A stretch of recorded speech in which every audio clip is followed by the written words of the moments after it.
अगर यहाँ से ए प्लस बी रिएक्ट करके सी प्लस डी बन रहा है, ये फॉरवर्ड डायरेक्शन में जा रहा है, तो के एफ इक्वल टू क्या हो जाएगा?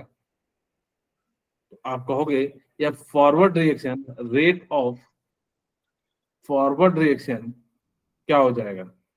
आप कहोगे rate of forward reaction is directly proportional to, क्या हो जाएगा? Directly proportional concentration of C into concentration of D, और रेट ऑफ बैकवर्ड डायरेक्शन क्या हो जाएगा? सबसे पहले इसका जो है एक प्रोपोर्शनलिटी कांस्टेंट हटाते हैं, तो आर क्या हो जाएगा? के एफ इंटू सी इंटू डी हो जाएगा, ठीक है। ओके, तो सिमिलरली इसी प्रकार से हम लोग क्या लिख सकते हैं, यहाँ पे मैं लिख देता हूँ रेट ऑफ बैकवर्ड डायरेक्शन। जब क्या हो जाएगा कि यहाँ से जो ये ज्यादा हो जाएंगे तो इसकी क्वांटिटी ज्यादा हो जाएगी, तो जब ज्यादा हो जाएगी तो यहाँ पे क्या हो जाएगा? रेट ऑफ बैकवर्ड डायरेक्शन क्या हो जाएगा? डायरेक्टली प्रोपोर्शनल टू किसके हो जाएगा? Concentration of A into concentration of B. अच्छा, आरबी इक्वल टू क्या हो जाएगा? के कांस्टेंट आ जाएगा, के कंसंट्रेशन के बी इंटू क्या हो जाएगा? Concentration of A concentration of A and concentration of B. अगर आप मुझे बताइए कि जब ये क्या होगा? इक्विलिब्रियम होगा। जब यहाँ पे जब इक्विलिब्रियम केस होगा तो क्या मैं R F equal to R B लिख सकता हूँ? Yes sir. फॉरवर्ड रिएक्शन जा रहा होगा उतना ही क्या हो रहा होगा? बैकवर्ड डायरेक्शन में जा रहा होगा। यस हाँ, सर। तो इक्विलिब्रियम जो है क्या हो जाएगा? ये एट इक्विलिब्रियम पे, ठीक है, एट इक्विलिब्रियम, ठीक है, एट इक्विलिब्रियम। अगर हमारे पास क्या हो जाएगा एट इक्विलिब्रियम पे, तो अब मुझे बताइए कि आर एफ की जगह पे मैं क्या लिख सकता हूँ? KF concentration of C and concentration of D. Very good, K F concentration of C into D हो जाएगा, और इसकी जगह पे आरबी की जगह पे मैं लिख सकता हूँ KB KF concentration of A and B concentration of B.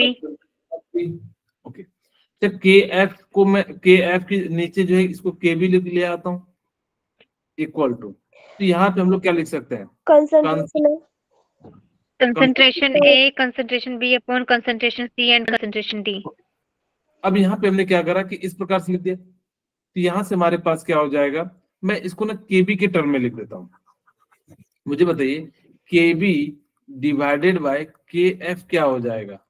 Concentration of ए, नहीं, अब हो जाएगा concentration of C into concentration of D into concentration of A into concentration A plus B. Okay, अब मैं इसी चीज को के एफ के बी बाई के एफ को हम क्या लिख सकते हैं? के इक्विलिब्रियम, और यहां से हमारा क्या हो जाएगा? Concentration of C into concentration of D, और यहाँ पे क्या हो जाएगा? Concentration of A and concentration of B. ठीक है, तो इसी प्रकार से हम लोग क्या कर सकते हैं? किसी का भी लिख सकते हैं। जब ये पावर वाला फॉर्म में आएगा तो सिमिलरली हम लोग क्या कर देंगे कि यहां से हम लोग क्या लिख सकते हैं? Rate of forward direction equal to क्या लिख सकते हैं? Directly proportional to concentration of C. अब ये 3 बार है तो मैं डी इसको कैसा लिख सकता हूँ?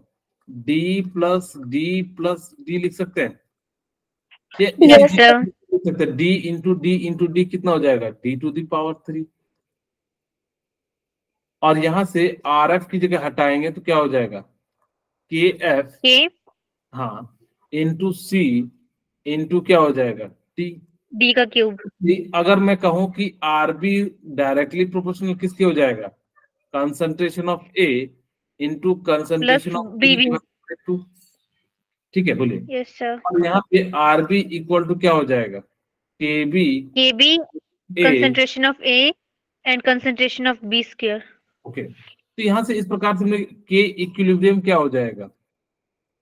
के बी सॉरी के एफ यानी कि प्रोडक्ट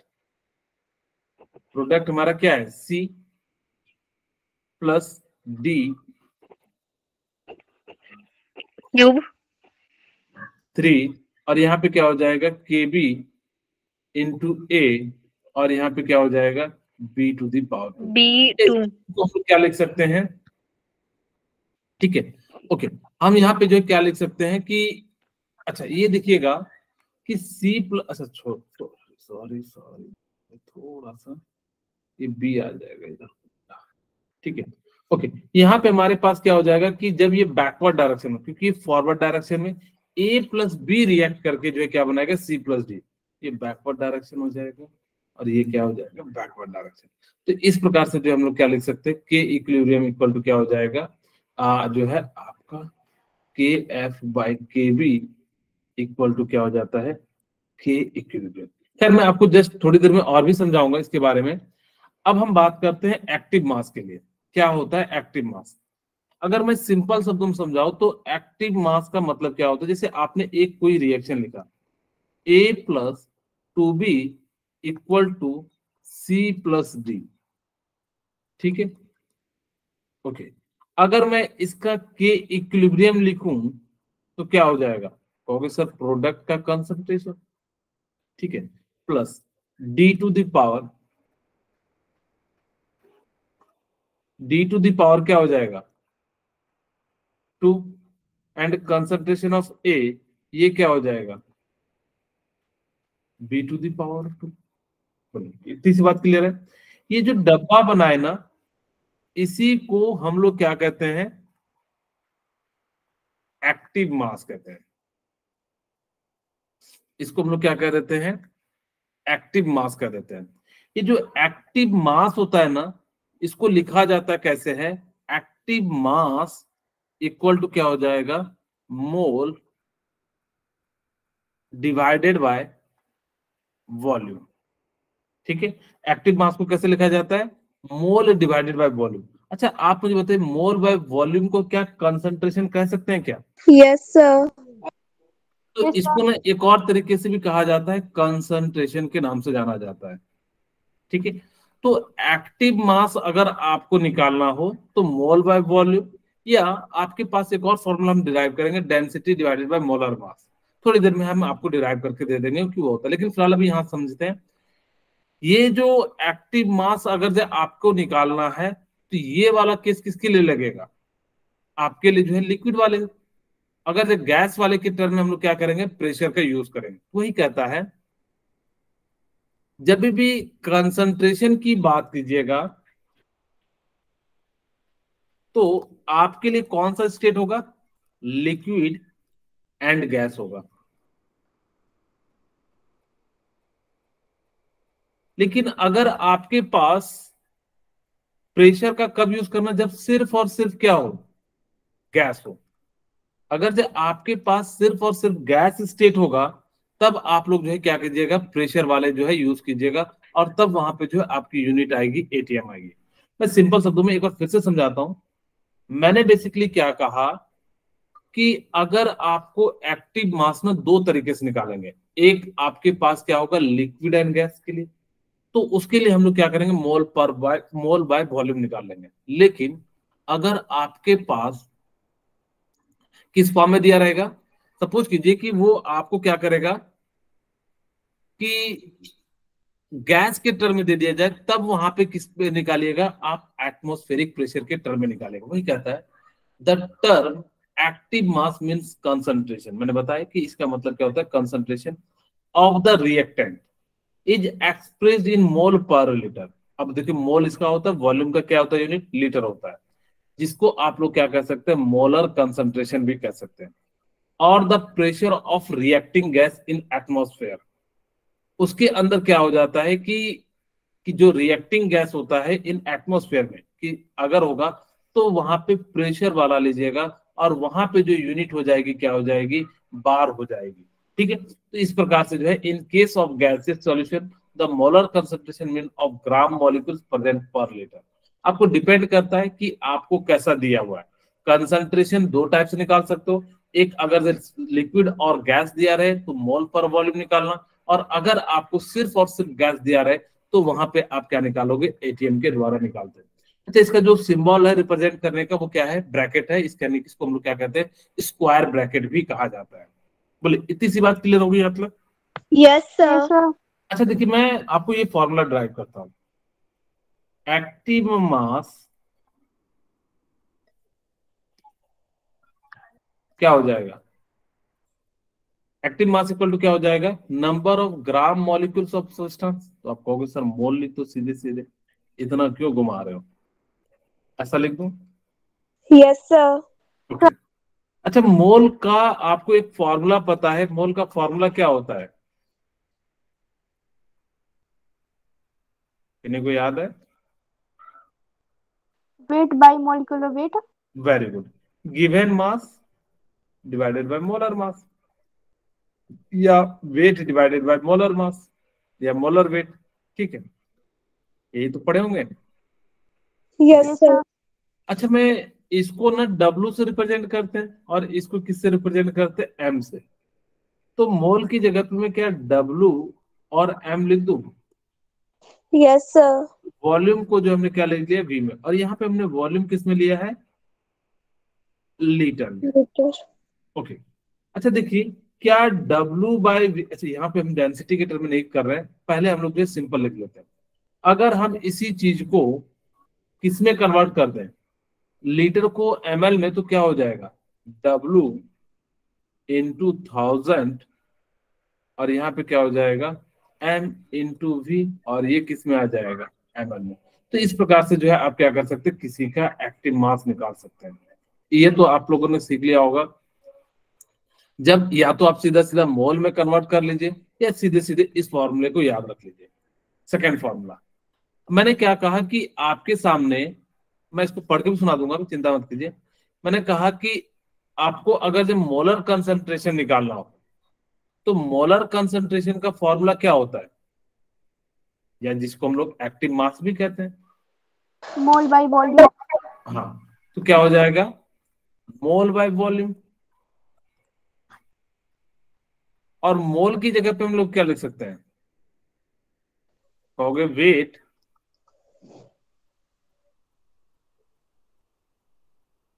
ठीक है, वेट डिवाइडेड बाय जो है m इंटू क्या हो जाएगा? V। अच्छा देखिए, क्या ये इसी चीज को डेंसिटी लिखते हैं क्या? डेंसिटी का फॉर्मूला क्या Yes, होता है? sir. Mass upon volume. Mass by volume. Very good. ये क्या हो जाएगा? Mass by volume. ठीक है, ओके।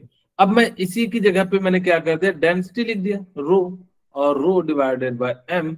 अगर यहाँ पे आपके पास मास जो है वो किस, वॉल्यूम जो है लीटर में लीजिएगा तो ये हो जाएगा। अगर यहाँ पे क्या लीजिएगा, वॉल्यूम जो है ml में लीजिएगा, तो आप इसको क्या कर दीजिएगा? 100 से मल्टीप्लाई कर दीजिएगा। तो इसी प्रकार से हम लोग क्या कर सकते हैं, यहाँ पे लिख सकते हैं। यहीं पे सबसे बड़ी इंपॉर्टेंट बात लिखिए, क्या कहता है? Mass of solid and pure liquid is constant unity. अगर आपके पास, मैंने कहा कि जैसे कोई इक्वेशन दे दिया, जैसे मैं आपको कहूं, यहाँ पे देखिए, मैंने क्या करा कि एक इक्वेशन दिया, ए लिक्विड ले लिया, बी सॉलिड ले लिया, और सी गैस ले लिया, एंड डी जो है लिक्विड ले लिया। अगर मैं इसका इक्विलिब्रियम कांस्टेंट लिखूं, तो ये जो सॉलिड है ना, तो सॉलिड का हम लोग क्या ले लेते हैं? यूनिटी ले लेते हैं। ठीक है, तो सिर्फ और सिर्फ concentration of C into D, और नीचे में क्या हो जाएगा? कंसंट्रेशन ऑफ ए हो जाएगा। याद रखिएगा कि अगर सॉलिड का जो आप मास लीजिएगा, एक्टिव मास, ऑलवेज टेकन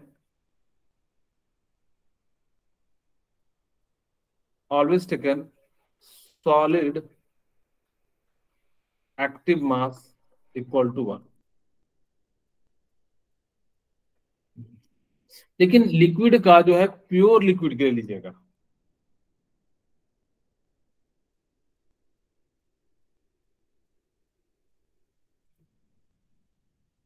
अगर जब प्योर लिक्विड एक्टिव मास है, तब आप क्या कीजिएगा? 1।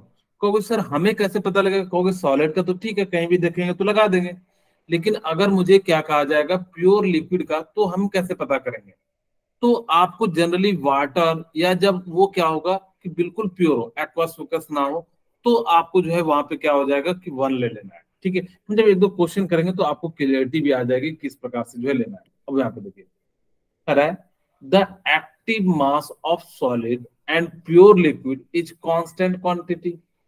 ये जो मास होगा इसका क्या लेना है, बिकॉज। ऐसा क्यों करते हैं, क्योंकि ये इंटेंसिव प्रॉपर्टीज होती है। दूसरी बात, सॉलिड एंड प्योर का जो है ना, यहाँ पे पर यूनिट वॉल्यूम जो है चेंज नहीं आता है, जबकि गैस क्या आता है, पर यूनिट वॉल्यूम चेंज आता है।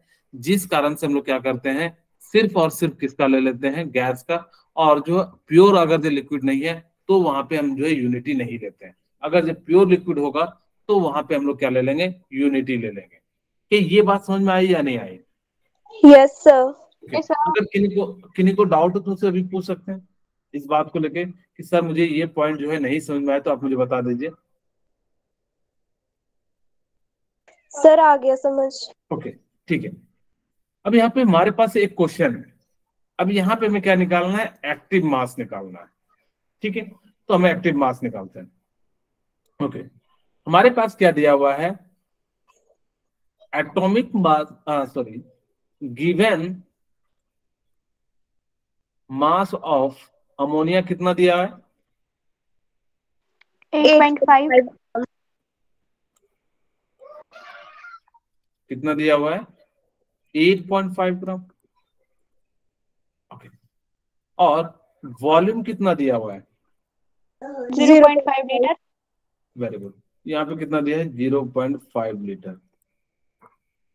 ओके, अच्छा मुझसे पूछा है एक्टिव मास, तो एक्टिव मास का फॉर्मूला क्या होता है, मोल अपॉन वॉल्यूम। ओके, क्या हो जाता है, मोल डिवाइडेड बाय वॉल्यूम। अब हमारे पास क्या मोल जो है, मोल दिया है क्या, नो सर। तो मोल हम कैसे निकाल लेंगे, given mass upon molar mass. Very good. यहाँ पे हम दिया नहीं है लेकिन मोल हम क्या कर सकते हैं, कैलकुलेट कर सकते हैं। तो मोल का फॉर्मूला क्या हो जाता है, given mass divided by molar mass. Molar mass. ठीक है, तो गिवन मास कितना हो जाएगा, 8.5 ग्राम। 8.5। मोलर मास अमोनिया का कितना होता है, NH3 को हम लोग क्या कहते हैं, अमोनिया। और इसका मोलर मास कितना होता है, 17। यहाँ से हम लोग लिख दिए 17 ग्राम। ओके, इसको सॉल्व करेंगे तो कितना आ जाएगा, 0.5 ग्राम। अब मुझे बताइए कि इसका एक्टिव मास कितना होगा,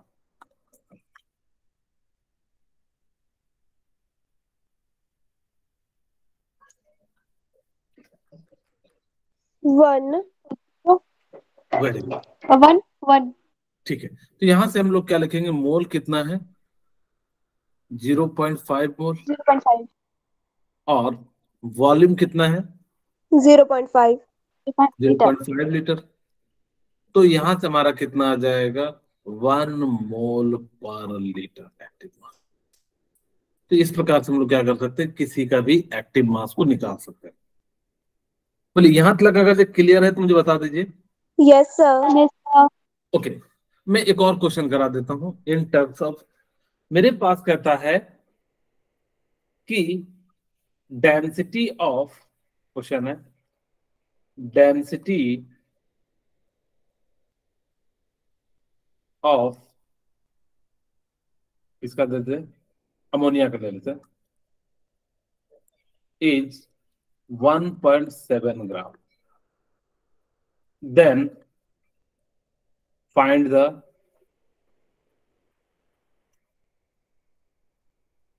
पर लीटर है, ठीक है।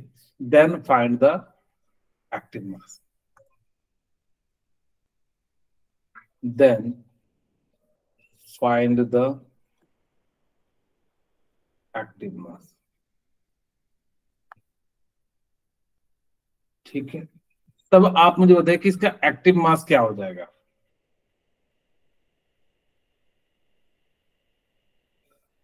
कोई कैलकुलेट करेंगे, यस सर। ओके, आप लोग फटाफट से कैलकुलेट कीजिए। तो मैंने आपको भी फॉर्मूला बताया था एक्टिव मास का, क्या बताया था डेंसिटी के टर्म में, density upon volume. Okay. Active mass equal to क्या था, डेंसिटी डिवाइडेड बाय क्या था, मोलर मास। Molar mass. और यहाँ से आप लोग क्या कर सकते हैं, कैलकुलेट कर सकते हैं। तो बताइए डेंसिटी कितना है? 1.7।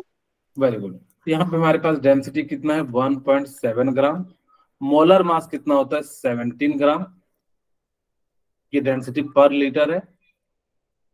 ठीक है, तो यहाँ से हमारा क्या हो जाएगा, कट जाएगा और करीब करीब कितना आ जाएगा, 0.1 जो है क्या हो जाएगा, यानी कि जो है एक ग्राम से ग्राम कैंसिल हो जाएगा, यानी कि पर लीटर हो जाएगा। डेंसिटी का फॉर्मूला ग्राम पर लीटर, मोलर मास का हमने ग्राम ले लिया। ठीक है, तो इसकी यूनिट क्या आ जाएगी, ग्राम लीटर इनवर्स। सिर्फ और सिर्फ क्या आ जाएगा, लीटर इनवर्स। ठीक है, तो इस प्रकार से हम लोग क्या कर सकते हैं, जब डेंसिटी दिया रहेगा तो आप जो है इसका यूज करके निकाल सकते हैं। बोलिए यहां तक अगर किन्हीं को कुछ डाउट हो तो मुझे बता दीजिए। No sir. ओके, अब हम बात करते हैं second, partial pressure. Partial pressure क्या कहता है, मैं आपको ऐसे समझाता हूं। सपोज कीजिए कि मैंने एक कंटेनर ले लिया। ठीक है, एक क्या ले लिया, कंटेनर ले लिया।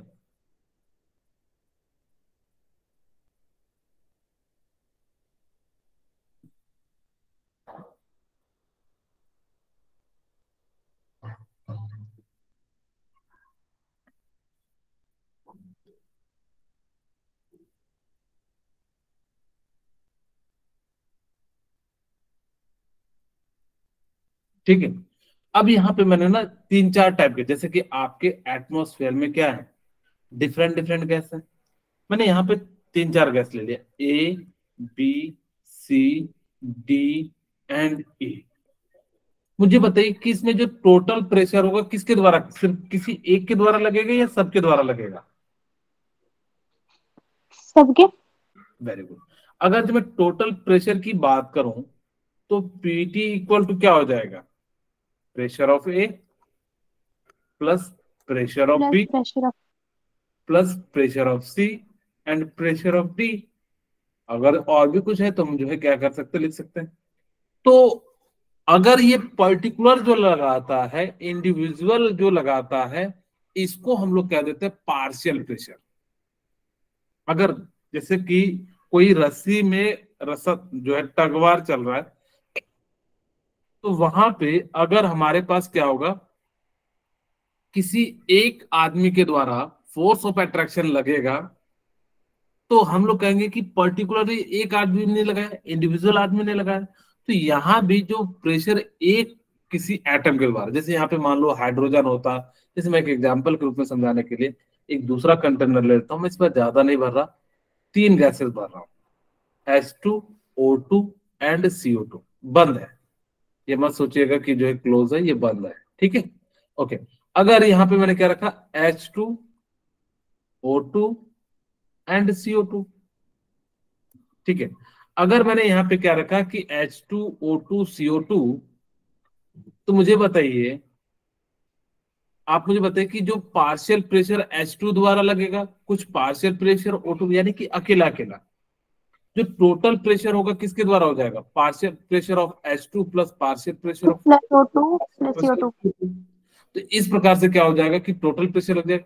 यही बात को डाल्टन्स ने कहा कि भाई सबके प्रेशर को आप मिला दीजिएगा तो वही जो है आपका क्या हो जाएगा, टोटल प्रेशर हो जाएगा। ठीक है, वही कहता है it is the pressure of individual gas in the gaseous mixture, उसको हम लोग क्या कह देते हैं, पार्शियल प्रेशर कह देते हैं। अगर किसी भी स्टेट में जब इंडिविजुअल गैस के द्वारा जो लगेगा, उनको हम लोग क्या कहते हैं, पार्शियल प्रेशर कहते हैं। डाल्टन्स ने क्या कहा कि भाई सारे को आप जो है जितने भी कंटेनर के अंदर गैसेस हैं उन सभी को सम कर दो, या सभी के पार्शियल प्रेशर को सम कर दो, जो वैल्यू आएगा वो टोटल प्रेशर देगा। और इसी बात को हम लोगों ने क्या नाम दे दिया, डाल्टन्स नाम दिया। वो कहता है it state that total pressure of any gases is mixture is equal to the sum of partial pressure of each gas present in the mixture at constant temperature and volume। इन्होंने कहा कि अगर यहाँ पे टेम्परेचर प्रेशर कांस्टेंट कर देते हैं, तो जो इन सारे गैसों का प्रेशर को मिला के अगर जब आपने क्या कर दिया, सारे गैसेस को प्रेशर को क्या कर दिया, मिला दिया, जो सम आएगा वही टोटल प्रेशर होगा, और वही इसी चीज को डाल्टन्स ने कहा, और इसीलिए हम इसको क्या कहते हैं, Dalton's law at constant pressure and volume. इतनी सी बात याद रखिएगा। Yes sir. ओके ठीक है। अब हम बात करते हैं कि इन्होंने डिराइव कैसे किया। अभी मैंने बताया कि आपने जो है उस कंटेनर में, यहाँ के कंटेनर के अनुसार से देखिएगा, ए बी सी है और उसका मोल कितना ले लिया, N1 N2 एंड N3 ले लिया। यानी कि गैस ए के जो मोल है वो N1 है, गैस बी के जो मोल है N2 है, एंड गैस सी के जो मोल है वो कितने हैं, N3 है। अब हम यहाँ पे मैं आपको फॉर्मूला डिराइव करता हूँ कि कैसे जो है हम लोग मोल फ्रैक्शन के फॉर्म में लिखेंगे। ओके, अगर मैं कहूं कि टोटल प्रेशर, मैंने आपको बताया भी थोड़ा देर पहले, तो पीटी इक्वल टू क्या हो जाएगा, तीन गैस है, P A plus P B plus P C. बोलिए, ऐसा लिख सकते हैं? Yes sir. अच्छा, ये बात बताइए मुझे, अगर आइडियल गैस इक्वेशन के तहत PV equal to N R T होता, ओके, अगर मैं कहूं कि पीटी इक्वल टू क्या हो जाएगा आपके सामने, टोटल प्रेशर यानी कि PT V into total mole of NTRT, लिख सकते कि नहीं? Yes sir. वो भी सर कैसे, तो मैं आपको एक बार फिर से समझा देता हूं कैसे। अगर मैं पी ए की जगह पे क्या लिख सकता हूं, N1RT, मैं यहां लिख भी देता हूं, पीटी इक्वल टू क्या हो जाएगा, N1RT, बाद में हम जो है पीवी कर देंगे, चिंता मत कीजिए, NRT, या यहां लिख ही देते हैं पीवी, क्योंकि झंझट ही खत्म हो जाए, पीवी टोटल प्रेशर है। सिमिलरली N2RT हो जाएगा, सिमिलरली N3RT हो जाएगा। बोलिए, क्लियर है? Yes sir. आपको भी सर यहाँ पे पार्शियल प्रेशर है और आपने ये क्या लिख दिया, पीवी, हमने आइडियल गैस माना। कहोगे सर क्यों माना? आप अगर जब प्रेशर लिखना ही था तो आप ऐसा लिखो ना, NRT/V। मैंने कहा कि हम भी वही लिखना चाह रहे हैं, क्योंकि वॉल्यूम सब में सेम होता है तो कट जाएगा लास्ट में, हम इसीलिए इसको यहीं पे लिख दे रहे हैं। आप चाहो तो ऐसा भी लिख सकते हो, NRT/V, तो यहाँ पे क्या हो जाएगा आपका N1, और जो है सब में जो है RT/V कॉमन आ जाएगा। ठीक है, तो हमने कहा कि भाई जब कट ही जाएगा तो इसीलिए हम लोग क्या करेंगे, पीवीटी का यूज करते हैं। ओके, अगर मैं पार्शियल प्रेशर ए के लिए निकालू, PAV इक्वल टू क्या हो जाएगा, एन, आप कहोगे 1, क्योंकि ए के लिए हमने 1 मोल मान लिया। Okay, similarly PV equal to हम क्या कह सकते हैं, N2RT, और पीसी इक्वल टू क्या हो सकता है, N3RT। N3RT। अच्छा, हमने क्या करा कि इसको इक्वेशन जो है आपका जो है PT V equal to NRT जो है टोटल मान लिया, क्योंकि जो है टोटल हमारे पास कितना है, पीटी और वी इक्वल टू क्या हो जाएगा, NTRT। क्यों? क्योंकि इसके आपने यहाँ पे क्या लिखा, N1 plus N2 plus N3 into RT, और इसकी जगह पे हमने टोटल मोल NT लिख दिया। तो हमने यहाँ पे इस प्रकार, इसको इक्वेशन 1 मान लीजिए, इसको इक्वेशन 2 मान लीजिए, इसको इक्वेशन 3 मान लीजिए, इसको इक्वेशन 4 मान लीजिए। ओके, अब हम क्या करते हैं, इक्वेशन 2 को डिवाइड कर देते हैं 1 से। क्या कर दिया, इक्वेशन 2 को डिवाइड कर दिया किससे, 1 से। इक्वेशन 2 में क्या है, सॉरी, PV 2, ठीक है, हमारे पास इक्वेशन 2 क्या है, PAV और इक्वल टू NRT, तो यहाँ पे हमारे पास क्या हो जाएगा, PT/V, और यहाँ पे हमारे पास 1 जो हमने 2 लिया है, तो 2 में हमारे पास क्या है, ऊपर में N1RT, और टोटल में क्या है, NTRT। बोले, इतनी सी बात क्लियर हो गई? Yes sir. तो ये वॉल्यूम को कटा दूं, यस सर। RT को कटा दूं, यस सर। क्या लिख सकता हूं कि PA divided by PT equal to N1/NT। NT।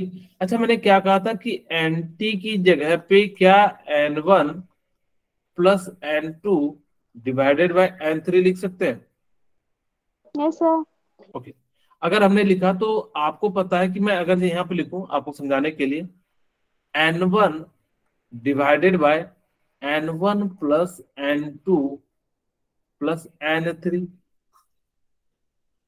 इसी की जगह आप चाहो तो यहां लिख दीजिए N1 इक्वल टू क्या हो जाएगा, N1 plus N2 plus N3 PA divided by PT। बोलिए यहां तक क्लियर है? Yes sir. अच्छा देखिए, यस क्या सर। ये मोल फ्रैक्शन का फॉर्मूला है क्या? Yes sir. मोल फ्रैक्शन में क्या करते थे कि जिसका मोल निकालना रहता था उसको ऊपर रखते थे, बाकी नीचे में क्या कर देते थे, टोटल मोल, ऐसा लिखते थे। मोल फ्रैक्शन इक्वल टू क्या होता था, जिसका मोल निकालना था मोल डिवाइडेड बाय क्या हो जाता था, टोटल मोल। ओके, तो इसकी जगह पे हम लोग क्या लिख सकते हैं, मोल फ्रैक्शन। तो यहाँ पे क्या हो जाएगा, पीटी, यानी कि हम अगर जब 1 के लिए निकाल रहे हैं तो N1 किसके लिए लिए हैं, आप कहोगे कि जो है आप यहाँ पे चेक कर सकते हो कि हमने एक ले लिया है। Yes sir. तो एक ले लिया है तो हम लोग यहां से क्या लिख सकते हैं, PT equal to mole fraction of ए।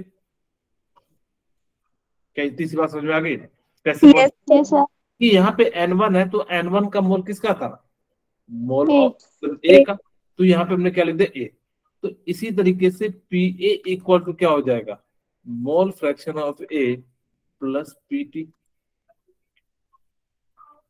ठीक है, तो सर इस, ये डिवाइड, सॉरी क्या कुछ पूछे? सर इस साइड डिवाइड था तो ये मल्टीप्लाई नहीं हो जाएगा वहां पे, पीटी। ओके, पीटी, ठीक है। Yes sir. ओके, तो हमने यहाँ पे क्या कर दिया कि पी ए इक्वल टू क्या हो जाएगा, mole fraction of A into क्या हो जाएगा, पीटी। ये पी ए क्या है, partial pressure of A. A. Partial pressure of A.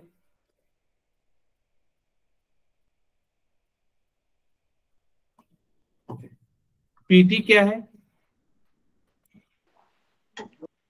Total pressure of, total pressure. ठीक है, ओके, और यहाँ पे एक्स से क्या है, mole fraction mole fraction of. A. Similarly हम लोग क्या कर सकते हैं, इसी प्रकार से हम लोग जो है 3 को 1 से डिवाइड कर देंगे तो मोल फ्रैक्शन ऑफ बी निकल जाएगा, यानी कि PB equal to mole fraction of क्या आ जाएगा, बी इंटू पीटी हो जाएगा। होगा कि नहीं, मैं डिवाइड करके दिखाऊं या समझ गए? सर समझ गए। ओके, बाकी लोग? Yes sir. ओके ठीक है, कृतिका समझ में आया? ओके ठीक है, अब हम यहाँ पे क्या कर लेते हैं कि इसका जो हम लोग क्या कर लेते हैं, मोल फ्रैक्शन ऑफ ए हो गया। ओके ठीक है, तो यही चीज हम जो है क्या कर सकते हैं कि ये जो है ना पार्शियल प्रेशर है, क्योंकि सर हम क्यों इतना तामझाम कर रहे हैं, एक्चुअली आप किसी कंटेनर के अंदर किसी पर्टिकुलर का जो है प्रेशर नहीं निकाल सकते, हम टोटल निकाल सकते हैं। तो हम लोग को क्या करना पड़ेगा कि उसका निकालने के लिए कोई तरीका होना चाहिए। तो हमने कहा कि भाई कितना उसके पास मोल है उसी को हमने मोल फ्रैक्शन के टर्म में कन्वर्ट कर लिया, ताकि कि टोटल मोल वहां से दिया हुआ है और हमने जो है एक का निकाल के जो है इस प्रकार से पार्शियल प्रेशर निकाल सकते हैं। ओके, अब इसी चीज को हम कैसे लिख सकते हैं कि अगर मुझे पीटी इक्वल टू लिखना हो, देखिए मैं टोटल प्रेशर की बात करूं तो पीटी इक्वल टू मैंने क्या लिखा था, P A plus PB equal to PC, ऐसा लिख सकता हूं। यस। अच्छा, मैं पी ए की जगह पे mole fraction of A into PT लिख सकता हूं, mole yes. Of B into PT लिख सकता हूं, plus mole fraction of C into क्या लिख सकता हूं, पीटी। पीटी। अच्छा, यहां से हमने क्या करा कि पीटी को कॉमन ले लिया, क्या हो जाएगा, mole fraction of A plus mole fraction of B plus mole fraction of C. बोलिए। Yes sir. अच्छा, यही चीज को इन्होंने लिखा कि, और इसी को हम लोग क्या कहते हैं, अच्छा यहाँ पे ध्यान रखिएगा कि अगर आपके पास मोल फ्रैक्शन दिया रहे तीनों का, तो mole fraction of A plus mole fraction of B plus mole fraction of C की वैल्यू हमेशा क्या हो जाएगी, 1 हो जाएगी। अगर जो मेरे पास दो गैस रहता तो mole fraction of A plus mole fraction of B की वैल्यू कितनी आ जाती, 1 आ जाती। तो इस प्रकार से यही डाल्टन ने कहा कि भाई जितना सबका पार्शियल प्रेशर है उन सभी को जोड़ दो और जो है टोटल प्रेशर निकाल लो। इसी चीज को हम लोग ने क्या कहा, डाल्टन्स लॉ कह दिया। डाल्टन्स लॉ ने क्या कहा कि भाई किसी भी गैस का जो पार्शियल प्रेशर होगा वो मोल फ्रैक्शन इनटू जो है टोटल प्रेशर के बराबर हो जाएगा। यही बात को डाल्टन्स ने कहा और यही चीज को हमने जो है प्रूव भी कर लिया।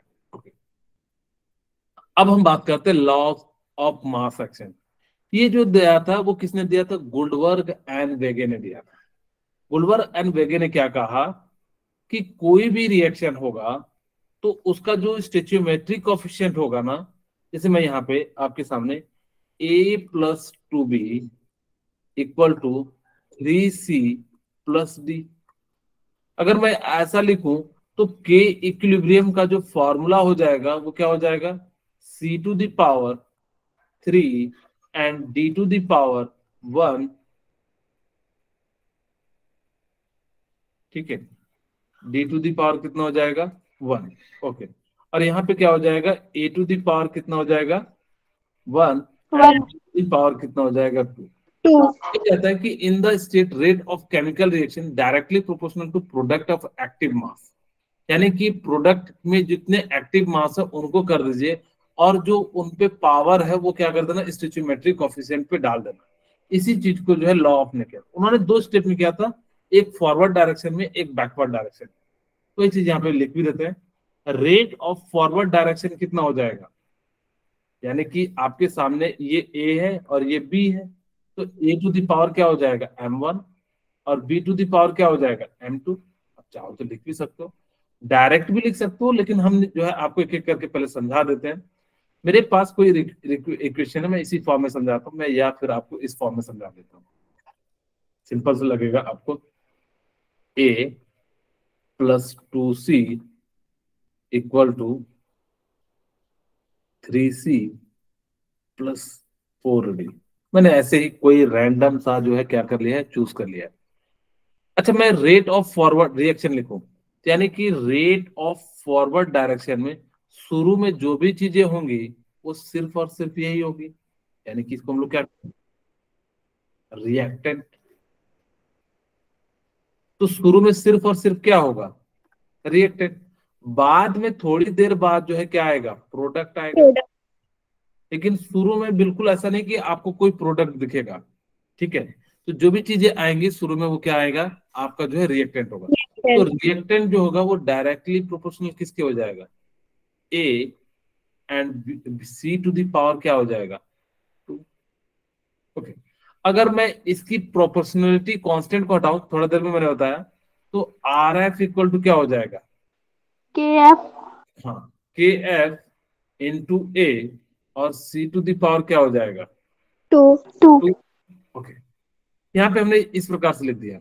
अब मुझे बताइए कि अगर जब मैं बैकवर्ड डायरेक्शन में लिखूं तो R B sorry rate of backward direction equal to क्या हो जाएगा, directly proportional to C to 3 and D to the power क्या हो जाएगा 4।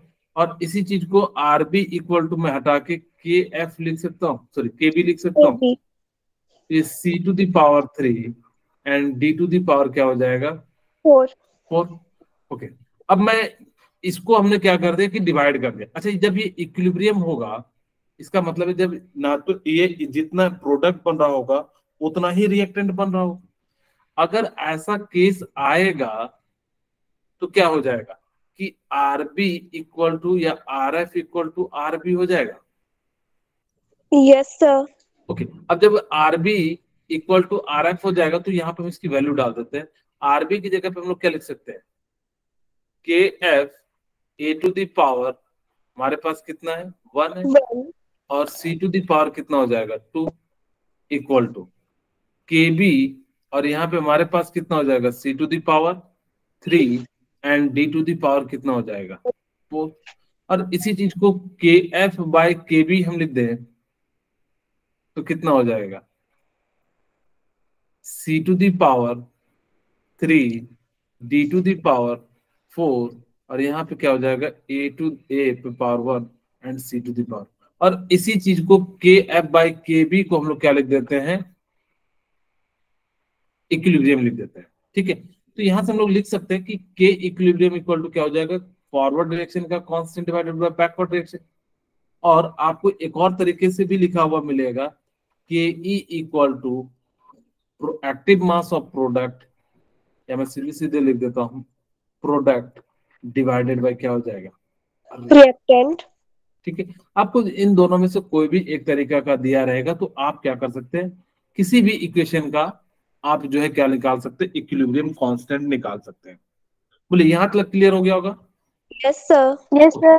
जो K इक्विलिब्रियम होते हैं ना वो दो तरीके से निकाले जाते हैं।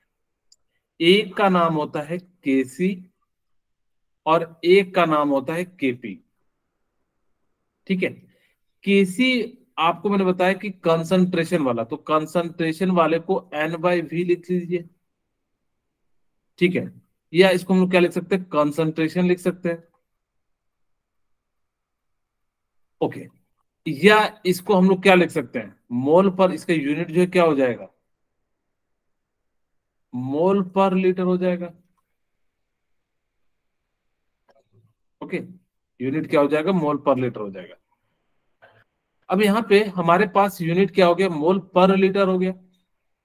अगर जब मोल पर लीटर हो गया तो यहाँ पे ध्यान से सुनना, ये जो यूज होगा ना सिर्फ और सिर्फ किसके लिए होगा लिक्विड एंड गैस के लिए।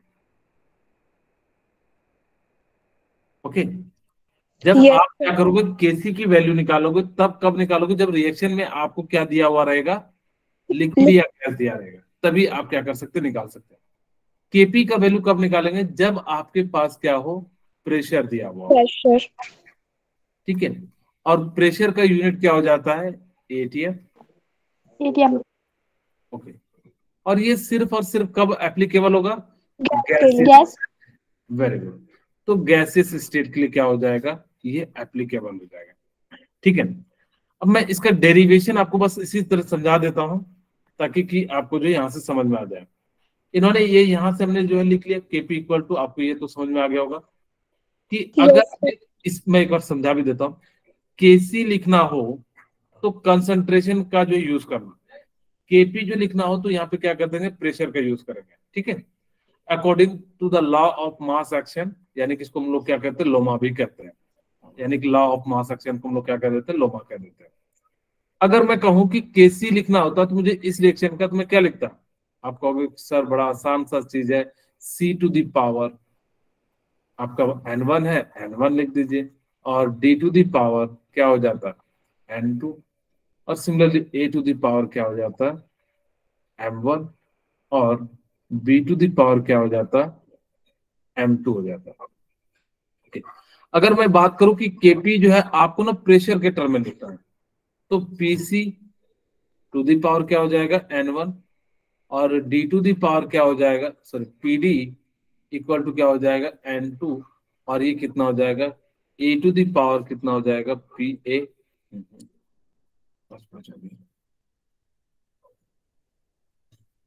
PA टू दी पावर कितना हो जाएगा 1। हाँ M1, और यहाँ पे कितना हो जाएगा PB टू दी पावर कितना हो जाएगा M2। ओके, तो यहाँ से हम लोग क्या कर सकते हैं कंसंट्रेशन के टर्म में दिया रहे तो इस प्रकार से निकालिएगा, और इस अगर जब आपको प्रेशर के टर्म में दिया रहे तो इस प्रकार से निकालना केसी और केपी की वैल्यू। ओके, अब ध्यान से देखना, आपको पता है कि आइडियल गैस इक्वेशन के इक्वल क्या हो जाता है पीवी इक्वल टू एनआरटी, और आपको पता है कि प्रेशर के टर्म में हम लोग क्या निकाल सकते हैं NRT/V। ठीक है, बोलिए यहाँ तक क्लियर है? Yes sir. ओके, अब यहाँ पे देखिए हम PA आपको पता है N/V को हम लोग क्या लिखते हैं कंसंट्रेशन, तो इसको मैं C लिख दूंगा। हर जगह बार बार जो है इसको मैं ढूंढूंगा नहीं, n बाई वी। तो यहाँ से हम लोग क्या लिख सकते हैं, P इक्वल टू CRT लिख सकते हैं। Yes sir.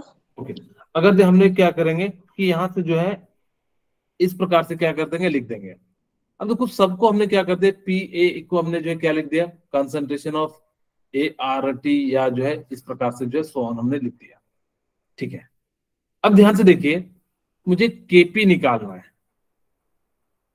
तो केपी इक्वल टू मैं क्या लिख सकता हूं, आपको भी मैंने बताया था केपी इक्वल टू क्या हो जाता है, अगर जब मैं आपसे कहूं प्रेशर ऑफ, जो सी है तो सी, क्योंकि आपके पास जो इक्वेशन है उसी को, प्रेशर ऑफ सी N1। हाँ, यहाँ पे जो भी पावर दिया है N1 दिया हुआ है तो N1 ले लेंगे। और फिर हमने क्या कहा था, P पास क्या था इक्वेशन, PD। ओके PD, तो यहाँ पे हमारे पास PD था और PD पे पावर कितना था, N2। और फिर हमारे पास रिएक्टेंट में तो क्या था, A, तो A to the power N1 PB N2 PB, very good, M2। अच्छा, PC की जगह पे हम क्या लिख सकते हैं, CRT लिख सकते हैं। Yes sir. यहाँ पे हम लोग जो है PC की जगह पे हमने क्या कर दिया, C to the power N1, या पूरे पे लिख सकते थे RT N1 हो जाएगा। सिमिलरली इनटू यहाँ पे PD के लिए हम लोग क्या लिख सकते हैं, D। सर यहाँ पे आपके पास क्या लिख सकते हो, D N2, क्योंकि इसी का कंसंट्रेशन ले रहे हैं, इनटू क्या लिख सकते हैं, T2। To the power N2। Similarly PA है तो यहाँ पे A to the power M1, और यहाँ पे हम लोग क्या लिख सकते हैं, RT to the power M1 into B to the power M2 into क्या लिख सकते हैं, R to the power M2। Okay, अब यहाँ पे देखिए ध्यान से, मैं इन सब RT पे सब कॉमन है तो हम क्या लिख सकते हैं, C to the power N1, और इसको कंसंट्रेशन के टर्म में ही रहने देते हैं, और नीचे में क्या हो जाएगा, A to the power M1 into, common ले लिया RT को, यहाँ पे क्या हो जाएगा, D2 to the power N2, और यहाँ पे क्या हो जाएगा, B to the power N2, और यहाँ पे क्या हो जाएगा, RT इंटू क्या हो जाएगा, RT। ऊपर में पावर कितना है, N1 प्लस N2, और नीचे में RT पे पावर कितना है, M1 प्लस M2। M2 हो जाएगा। अब इसको चाहो तो आप माइनस भी कर सकते हो। अच्छा, इसी की जगह पे KC लिख सकते हैं क्या, यस सर। कहोगे बिल्कुल सही सर, तो यहाँ से हम लोग क्या लिख सकते हैं, तो KC, और ये जो है ऊपर जाएगा तो RT, और इसी में जो है N1 प्लस N2 माइनस, इसको हम लोग क्या लिख देते हैं, डेल्टा NG। और यहाँ पे याद रखिएगा कि जो डेल्टा NG होता है वो किसके लेते हैं, NP माइनस NR, और ये सिर्फ और सिर्फ किसके लिए लेते हैं, गैसियस स्टेट के लिए यूज करते हैं। ठीक है, तो इस प्रकार से हम लोग क्या कह सकते हैं, ये फॉर्मूला। नेक्स्ट क्लास में आपको इसके एप्लीकेशन बताएंगे किस प्रकार से यूज करते हैं। आज की क्लास हम यही पर रखते हैं। ठीक है।